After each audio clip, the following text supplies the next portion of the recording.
While you're delivering, having a mental map of your speech is recommended. While I prefer to not learn it by heart, but a mental map helps me to navigate the various incidents and progress of the speech. Another good addition is to tie this mental map with a timeline. If you have limitations or guidelines to the time allotted for your speech and you want to stay within the time, pace your mental milestones of significant events as per the timelines.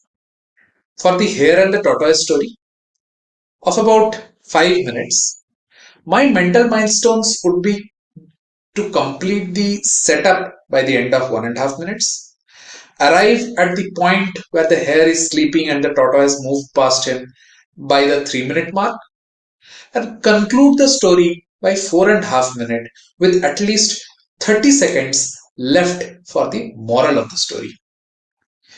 Practicing mental milestones also help prevent missing out on any significant part of your speech. So, once you have prepared your following speeches, make sure to draw out mental milestones and tie them with timelines for the best results.